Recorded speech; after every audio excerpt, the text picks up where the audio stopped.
Perkenalkan, nama saya Gede Dharmayuda dengan NIM 2020-1067. Kali ini saya akan membuat sebuah video narasi tentang sejarah terbentuknya bangsa Indonesia, mulai dari sebelum kehadiran penjajah di Indonesia atau Nusantara sampai dengan proklamasi kemerdekaan Indonesia. Pertama, Indonesia telah melalui perjalanan yang panjang sebelum merdeka. Sebelum Indonesia merdeka, wilayah ini dikenal dengan sebutan Nusantara dan dikuasai oleh berbagai kerajaan. Salah satu kerajaan yang bercorak Hindu-Buddha yang berada di Nusantara dan terbesar adalah Majapahit. Kerajaan Majapahit adalah sebuah kerajaan bercorak Hindu-Buddha yang pernah berdiri di Indonesia di sekitar tahun 1293 hingga 1500 Masehi. Kerajaan ini berpusat di Jawa Timur, tepatnya di daerah Trowulan dan menjadi Mojokerto. Kerajaan ini didirikan oleh Raden Wijaya dan merupakan kelanjutan dari Kerajaan Singosari yang runtuh akibat serangan dari bangsa Mongol. Kerajaan Majapahit melewati masa kejayaan pada abad ke-14 dan diangkat sebagai salah satu kerajaan terbesar dalam sejarah Indonesia. Setelah itu pada abad 14 mulai kerajaan Hindu-Buddha mulai banyak yang runtuh. Kemudian masuklah agama Islam di Nusantara pada abad ke-13 hingga 14 Masehi di Jawa dan sekitarnya.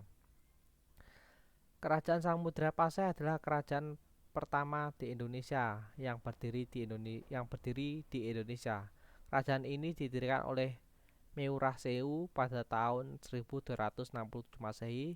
Setelah masuknya agama Islam, Meuraseu berganti nama menjadi Malik Al-Saleh dan bergelar Sultan Malik Al-Saleh.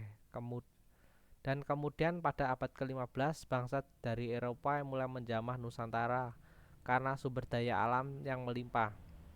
Bangsa Portugis merupakan bangsa Eropa pertama kali yang mendarat di Indonesia dan berhasil menguasai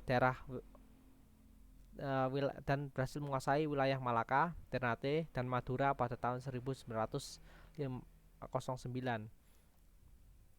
Setelah Portugis, Belanda kemudian datang ke wilayah Banten dengan di bawah pimpinan Cornelis de Houtman untuk membentuk VOC dan menguasai rempah-rempah di Indonesia. Belanda menguasai Indonesia selama kurang lebih 350 tahun hingga akhirnya Jepang masuk ke Indonesia dan menyerang Belanda hingga menyerah tanpa syarat. Pada di bawah kekuasaan Jepang,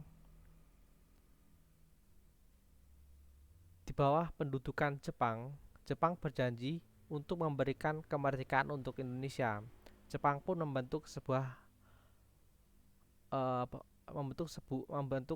organisasi yang bernama Badan Penyelidik Usaha Persiapan Kemerdekaan Indonesia atau BPUPKI atau Dokitsu Junbo Kosakai. Badan tersebut didirikan untuk menyelidiki hal-hal penting terkait persiapan kemerdekaan Republik Indonesia. Pada 29 Mei sampai 1 Juni 1945, BPUPKI menggelar sidang pertama untuk merumuskan UUD lewat Undang-Undang Dasar. Lewat sidang inilah Pancasila lahir pada 10 Juli hingga 17 Juli 1945. BPUPKI menggelar sidang keduanya. Sidang kali ini untuk membahas bentuk negara, rancangan undang-undang hingga pendidikan di Indonesia. Melalui rapat ini terbentuklah Panitia Perancangan Undang-Undang, Panitia Ekonomi Keuangan, dan Panitia Pembela Tanah Air. Tak lama kemudian, Jepang membubarkan BPUPKI dan menggantinya dengan Partai Persiapan Kemerdekaan Indonesia atau PPKI atau Dokitsu Jumbo Inkai. PPKI yang diketuai oleh Soekarno dan diwakilkan oleh Muhammad Hatta mewarisi tugas BPUPKI. Sebagai ketua PPKI, Soekarno bermaksud untuk melangsungkan proklamasi dengan hati-hati agar tidak ada korban jiwa. Namun golongan muda terus meminta Soekarno untuk segera melaksanakan proklamasi tanpa campur tangan dengan Jepang. Meski begitu, golongan tua tetap menolak permintaan golongan muda hingga pada tanggal 16 Agustus 1945 terjadilah peristiwa Rengas Dengklok yang bersejarah, di mana para pemuda menculik Soekarno-Hatta ke Rengas Dengklok dan mendesak mereka berdua untuk segera melaksanakan proklamasi. Akhirnya, Soekarno pun menyetujui pelaksanaan proklamasi. Golongan tua dan muda sepakat untuk menggelar proklamasi pada 17 Agustus 1945 di kota Jakarta bersama dengan tokoh penting lainnya. Soekarno menyusun naskah proklamasi di rumah Laksamana Maeda. Persiapan proklamasi ini dilakukan dengan singkat dan seadanya.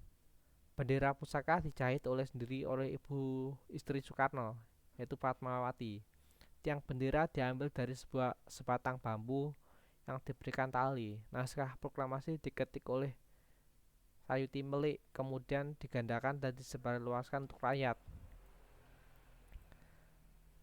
Sekian adalah sejarah singkat sejarah terbentuknya bangsa Indonesia mulai sebelum kehadiran penjajah sampai dengan proklamasi kemerdekaan. Sekian dan terima kasih.